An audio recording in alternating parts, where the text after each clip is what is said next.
पिछले दिन हम लोगों ने पढ़ा था विमा कक्षा 11 के पहले लेक्चर में डायमेंशन एनालिसिस की। उसमें आपको बताया गया था किसी भी भौतिक राशि की विमा हम लोग कैसे ज्ञात करेंगे। कुछ न्यूमेरिकल्स भी आपको हमने बताया था किसी भौतिक राशि की विमा को ज्ञात करने में। उसी पर आधारित हम कुछ और भी टॉपिक आज पढ़ेंगे और साथ में विमा का उपयोग भी पढ़ेंगे। तो हमारा जो पहला टॉपिक है वो बीमा पर आधारित प्रश्न, मतलब बीमा ज्ञात करना है, बीमा पर आधारित प्रश्न। तो हमारा पहला टॉपिक जो हम पढ़ना चाह रहे हैं आज, पिछले दिन भी मैंने बताया था कुछ प्रश्न, इसके जरिए आप एक्सरसाइज का भी प्रश्न, इसमें बोधात्मक भी आपको लगाना है और आंकिक प्रश्न भी लगाना है और बहुविकल्पी प्रश्न भी लगाना है। बोधात्मक में तमाम तरह के प्रश्न आपको मिलेंगे, उसको भी आपको लगाना है। इसी पर आधारित हमारा पहला क्वेश्चन, एग्जाम्पल संख्या 1, जिसमें हम लोग बीमा ज्ञात करेंगे। क्वेश्चन संख्या 1 में कहा गया किसी भी समीकरण में, एक समीकरण लिखा है, उस समीकरण को हम लिख देते हैं x = AT + BT², x = AT + BT²। ऐसे एक समीकरण है। इस समीकरण के अनुरूप x मीटर में है और t सेकंड में है। a और b की विमाएं आपको ज्ञात करनी है। आपसे कहा गया इस समीकरण के अनुरूप a व b की विमाएं ज्ञात करिए। आपको विमा ज्ञात करनी है a और b की। a और b की विमाएं ज्ञात करनी है जहां x मीटर में है और t सेकंड में। जहां x मीटर में, x किस में है? मीटर में, एवं t सेकंड में। ध्यान दीजिए, इसको सेकंड में है। आपको a और b दो कांस्टेंट हैं, उन्हीं की विमा ज्ञात करनी है। तो सबसे पहले जो समीकरण हमारे पास लिखा है x = AT + BT², पिछले दिन हमने बताया था जोड़ी जाने वाली प्रत्येक राशियों की विमाएं आपस में बराबर होती हैं और उनकी विमा लेफ्ट हैंड साइड में लिखे हुए स्टेप की विमा के बराबर होगा। तो इन दोनों की विमाएं भी आपस में बराबर होंगी, लेकिन अगर इन दोनों को बराबर कर दे तो ना तो ए जानते हैं ना ही बी जानते हैं, तो हम बेहतर होगा कि दोनों को लेफ्ट हैंड साइड के बराबर कर देंगे। सबसे पहले लिखेंगे सोल्यूशन में हमको लिखना है किसकी विमा? AT की विमा। AT में दो लोग हैं, एक A है दूसरा B है, बराबर होगा x की विमा, माने x लेफ्ट हैंड साइड है उसकी विमा के बराबर होगा। x का मात्रक क्या है? मीटर, और मीटर जिसका मात्रक होता है उसकी विमा L होती है। हमने पिछले दिन पढ़ा था, उसकी विमा L होगी। और इसमें से हमको A और T दोनों का चाहिए। T का जानते हैं, A का चाहिए, तो हमें A की विमा अलग अलग कर लेंगे और गुणे लिखेंगे T की विमा, और सरल कर लेंगे तो हमें A की विमा मिल जाएगा। A की विमा बराबर हो जाएगा, ऊपर L था ही और नीचे हो जाएगा T की विमा। T क्या है? समय, और उसकी विमा T होती है, तो आपको मिलेगा L/T। T को ऊपर कर लेंगे तो आपको मिल जाएगा L⁻⁻⁻1। तो आपने A की विमा ज्ञात कर ली, एक सोल्यूशन आपको मिल गया। कोई दिक्कत है इसमें? तो A की विमा निकाल ली। इसी तरह से फिर आपको B की भी विमा चाहिए। अब हमारे पास दो विकल्प है, चाहे तो हम BT² की विमा AT के बराबर कर दें और चाहे हम BT² की विमा x की विमा के बराबर कर दें। तो आपके पास दोनों ऑप्शन है। तो पहला आपने ज्ञात कर लिया, इसका दूसरा होगा। दूसरे के लिए दो ऑप्शन है, दोनों में से जो चाहे वो लिख सकते हैं। BT² की विमा बराबर करेंगे x की विमा की, बराबर करेंगे x की विमा के, और हमें इसमें से b की विमा चाहिए, तो यहाँ लिखेंगे b की विमा और गुणे t² की विमा, और = यहाँ लिखेंगे x की विमा की। पक्षांतर करेंगे, हमें b की विमा चाहिए, तो b की विमा बराबर आप लिख सकते हैं x की विमा एंड डिवाइड बाई t² की विमा। तो आप x की विमा जानते हैं, x की विमा हो जाएगी L, और समय की विमा होती है t, और उस पर वर्ग है। इसको सिंप्लीफाई करेंगे तो आपको मिलेगा L⁻⁻²। तो आपने b की विमा भी ज्ञात कर ली, यही आपका सोल्यूशन होगा। तो a की विमा और b की विमा आपने दिए हुए समीकरण में ज्ञात करना सीख लिया। उम्मीद है कि आप ये अच्छे से समझ पाए होंगे। इस पर आपके यहाँ कम से कम 7-8 क्वेश्चन दिए गए हैं बोधात्मक में, और ऐसे ही फिर बहुविकल्पी प्रश्नों में भी दिए गए हैं, तो उनको लगाने की जिम्मेदारी आपकी है। कुछ और प्रश्न हम इस पर आपको बता दे रहे हैं। वान डेर वाल समीकरण हमने पढ़ा है। वान डेर वाल समीकरण, फिलहाल केवल समीकरण से मतलब है। वान डेर वाल समीकरण है गैस समीकरण P + A/B²। p plus a upon b square into b minus v, v minus v is equal to R T. ये वान डेर वाल्स गैस समीकरण है में a और b नियतांक है, में a व b की विमाएं ज्ञात करिए, a व b की विमाएं ज्ञात कीजिए। जहां अब इसमें कुछ टॉपिक हैं जो आपको याद रखना है, जैसे p दाब है, अगर आप नहीं जानते हैं तो जानते रहिए, और b जो है वो आयतन है, और बाकी r और t में r गैस नियतांक है, t टेम्परेचर है, उसके बारे में आप जानते हैं। अब यहाँ जो हमको सोल्यूशन लिखना है, इनमें ध्यान रखेंगे हम लोग कैसे ज्ञात करेंगे। p plus a upon B square, दो राशि आपस में जुड़ी हुई है, हमें a की विमा चाहिए और b की विमा चाहिए, ये दोनों घटी हुई हैं, ये दोनों जुड़ी हुई हैं। जुड़ने या घटने वाली प्रत्येक राशियों की विमाएं आपस में बराबर होती है। तो हम सबसे पहले a की विमा निकालेंगे। a दो लोगों से जुड़ा है, p है, दूसरा है a अपॉन बी स्क्वायर, तो इन दोनों राशियों की विमाएं आपस में बराबर हो जाएंगी। सोल्यूशन में लिखेंगे p की विमा और बराबर हो जाएगा a बाई बी स्क्वायर की विमा। ध्यान दीजिए, a बाई बी स्क्वायर की विमा, इनमें से किसका चाहिए, a का, तो b स्क्वायर की विमा से गुणा होगा, तो b स्क्वायर से गुणा नहीं हो सकता, गुणा होगा b स्क्वायर की विमा से, तो उधर बचेगा a की विमा, a की विमा बराबर हो जाएगा p की विमा। ध्यान रहे केवल b स्क्वायर नहीं लिखेंगे बल्कि b स्क्वायर की विमा लिखेंगे। अगर आप केवल b स्क्वायर लिख देते हैं तो गलत हो जाएगा। p माने प्रेशर है, प्रेशर की विमा आपको ज्ञात करना हमने पहले से बता रखा है, अगर आपको नहीं आता है तो बुक देख लीजिए और वहां से प्रेशर की विमा लिखिए। प्रेशर की विमा होती है m l की पावर -1 t की पावर -2। बल दाब बराबर होता है बल बटा क्षेत्रफल, m l t की पावर -2 में l स्क्वायर से भाग करेंगे तो आपको यही स्टेप मिलेगा। और b स्क्वायर माने आयतन, आयतन की विमा होती है l का क्यूब, ये पिछले दिन पढ़े हैं, आयतन की विमा l का क्यूब। सिंप्लीफाई करेंगे तो आपको मिलेगा m और l क्यूब में से एक l घट जाएगा तो l स्क्वायर t की पावर -2 होगा। तो आपने a की विमा ज्ञात कर ली। a की विमा आपको मालूम हो जाएगा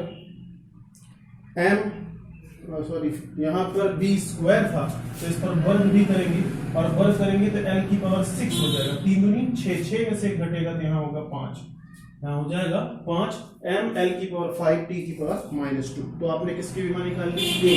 तो पहला आंसर हो गया a की विमा। फिर आपको किसका चाहिए, b की।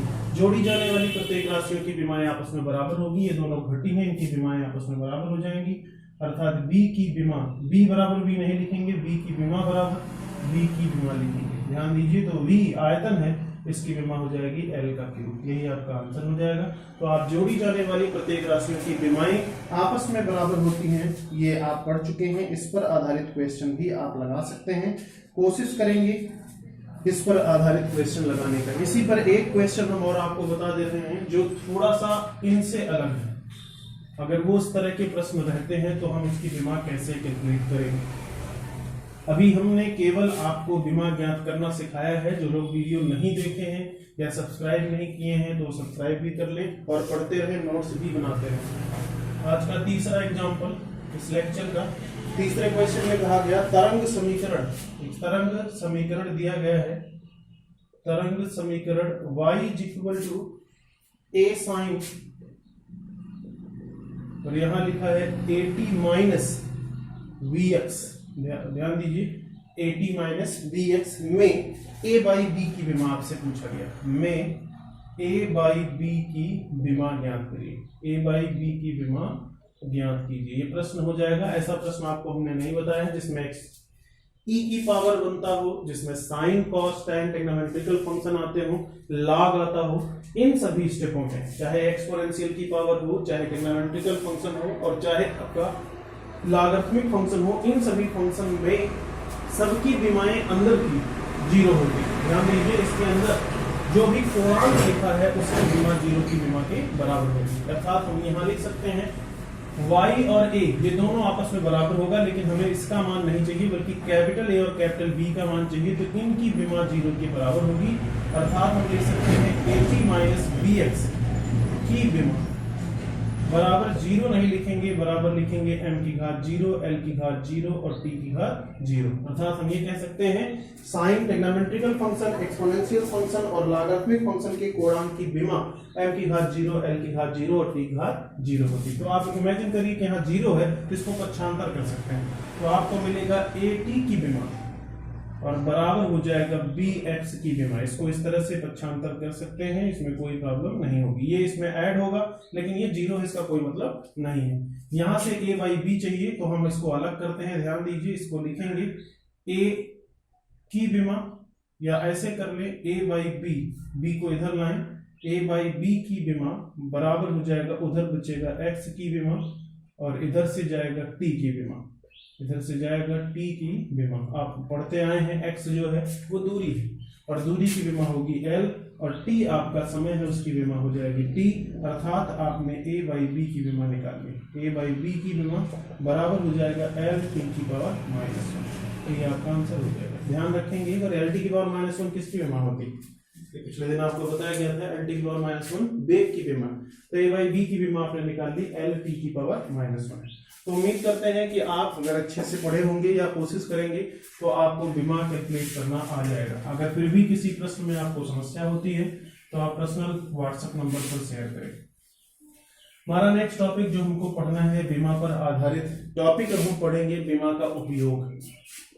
नेक्स्ट हमको पढ़ना है बीमा का उपयोग, माने हम ये बीमा क्यों पढ़ रहे हैं, इसका उपयोग हम कहाँ करेंगे। तो हमारा अगला टॉपिक जो हमको पढ़ना है उसका नाम है बीमा का उपयोग। तो बीमा का उपयोग हम कई जगहों पर करते हैं। जैसे पहला है, बीमा का उपयोग हम एक पद्धति के मात्रक को दूसरे पद्धति के मात्रक में बदल लेते हैं। बीमा का जो पहला उपयोग पढ़ते हैं वो एक पद्धति आप पढ़े हैं MKSA, metre kilogram second ampere पद्धति आपने पढ़ा है। फिर आपको CGS बताया गया, सेंटीमीटर ग्राम सेकेंड पद्धति आपको बताया गया। FPS फुट पाउंड सेकेंड पद्धति आपको बताया गया। तो ऐसे में एक पद्धति के मात्रक को दूसरे पद्धति के मात्रक में बदलने के लिए हम बीमा का यूज करते हैं। वैसे भी आप बदल सकते हैं लेकिन आपको पैमाना याद करना पड़ता है, और अगर ऐसे पढ़ते हैं तो आपके लिए थोड़ा सा आसान हो जाएगा बीमा की सहायता से। तो बीमा का उपयोग में सबसे पहला हमने पढ़ा, बीमा का पहला उपयोग एक पद्धति के मात्रक को, पद्धति का मतलब आप समझते हैं, एक पद्धति के मात्रक को दूसरे पद्धति के मात्रक में बदलना, पद्धति के मात्रक में बदलना। पहला उपयोग जो हमको पढ़ना है वो एक पद्धति के मात्रक को दूसरे पद्धति के मात्रक में बदलना। तो पहला उपयोग पहले पढ़ते हैं, फिर दूसरा उपयोग, फिर तीसरा उपयोग। सुन लीजिए दूसरा उपयोग क्या है, सूत्र का परीक्षण करना। माने कोई भी सूत्र लिखा गया है वो सही है कि नहीं सही है, लीनियर संतुलन में है कि नहीं है, उससे इसका भी कंपेयर कराया सकता है, हमारी बीमा की सहायता से चेक भी किया सकता है। तमाम फार्मूला आप लिख देते हैं, जैसे ये लिखा है V बराबर √2GH, ये आप जानते हैं सूत्र है, लेकिन आपको नहीं पता कि सही है कि नहीं है, तो दोनों तरफ बीमीय संतुलन चेक कर लेंगे। अगर दोनों पक्षों की बीमाएं आपस में बराबर हो जाती हैं तो समीकरण सही है, अदर कंडीशन में वो गलत हो जाएगा। ऐसे ही और तीसरा उपयोग हम लोग पढ़ते हैं सूत्र का निर्धारण करना। माने अगर ये पता चल जाए कि ये राशियां इन चीजों पर डिपेंड करती है तो हम उनके बीच में सूत्र बना सकते हैं। तो बीमा के तीन उपयोग हैं, एक पद्धति के मात्रक को दूसरे पद्धति के मात्रक में बदलना, सूत्र का परीक्षण करना और सूत्र का निर्धारण करना। तो हम सबसे पहले यही पढ़ते हैं, एक पद्धति के मात्रक को दूसरे पद्धति में मात्रक बदलने के लिए हम बीमा का उपयोग किस प्रकार करते हैं। हम जानते हैं किसी भी भौतिक राशि को प्रदर्शित करने के लिए, अगर हम कोई भौतिक राशि कहें तो किसी भी भौतिक राशि को अगर हम प्रदर्शित करते हैं तो उसके लिए हमें दो चीजों की जरूरत पड़ती है। प्रदर्शित करने के लिए दो चीजों की आवश्यकता पड़ती है। करने के लिए एक होता है मान यानी परिमाण और दूसरा होता है मात्रक। प्रदर्शित करने के लिए परिमाण एवं मात्रक की आवश्यकता होती है, एवं मात्रक की आवश्यकता होती है।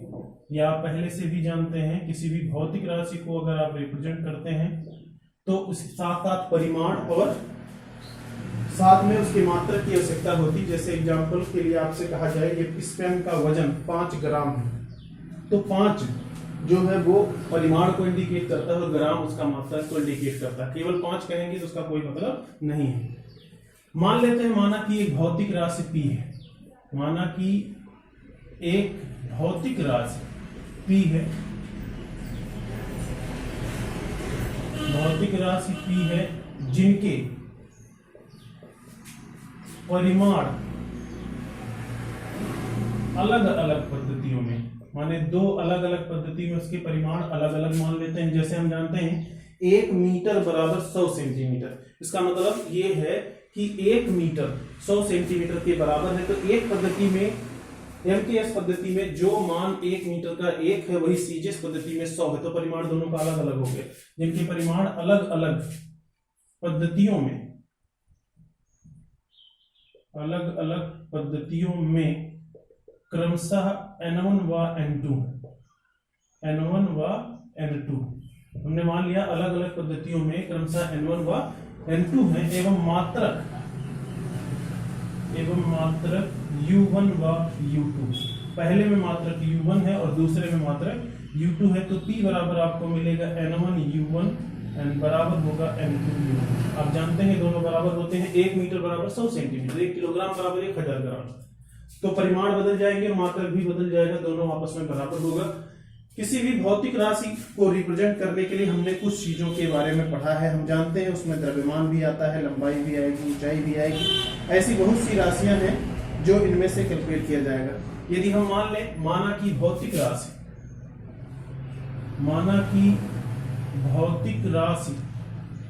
द्रव्यमान, माना की भौतिक राशि की विमाएं द्रव्यमान में, भौतिक राशि की विमाएं द्रव्यमान में A, लंबाई में B एवं समय में T है, तथा पहली पद्धति में उनके मात्रक तथा पहली पद्धति में। तो हम ऐसे लिख सकते हैं, अगर ये विमाएं हैं तो फिर विमीय सूत्र क्या होगा। तो राशि का विमीय सूत्र पहले देख लें। तो राशि का विमीय सूत्र क्या हो सकता है, m की घात a, l की घात b और t की घात c होगा। ये विमीय सूत्र होगा। यदि पहली पद्धति में, यदि हम मान लें पहली पद्धति में, और ज्यादा दिमाग लगाने की जरूरत है नहीं, इतना सोचना नहीं है। यदि पहली पद्धति में मात्रक की मापें क्रमशः M1, L1 व T1 है, तो क्या मिलेगा। अगर M1, L1 व T1 है तो ऐसे कंडीशन में P बराबर क्या मिलेगा। तो P इज इक्वल टू आपको मिलेगा N1 और इंटू M1 की घात A, L1 की घात B और T1 की घात C हो जाएगी। Question number first. पुनः मान लें,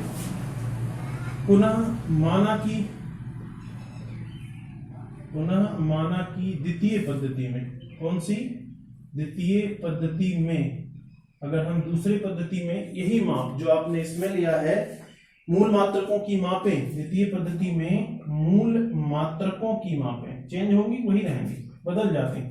मात्रकों की मापें क्रमशः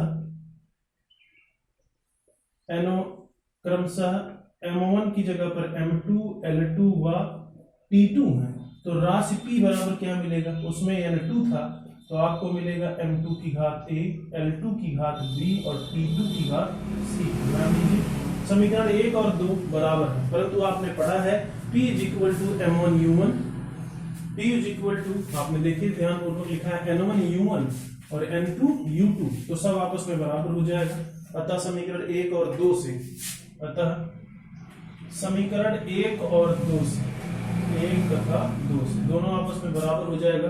तो आपको मिलेगा N1 और यहां लिखेंगे N2 और यहां लिखेंगे M2 की घात A, L2 की घात B एंड T2 की घात C बराबर हो जाएगा N1 और इंटू M1 की घात A, L1 की घात B और T1 की घात C। सिंप्लीफाई करेंगे तो Rn2 बराबर आपको मिल जाएगा N1 और इंटू यहाँ पर भाग हो जाएगा M1 बाई M2 की घात A और यहाँ पर L1 बाई L2 की घात B और यहाँ पर T1 बाई T2 की घात C। यही फार्मूला है जो आपको याद रखना है। एक पद्धति में से दूसरी पद्धति की भौतिक राशि को अगर एक पद्धति से दूसरी पद्धति में बदलना चाहते हैं तो इस फार्मूले के जरिए आप ये बहुत आसानी से कैलकुलेट कर सकते हैं। तो इसको ध्यान रखें।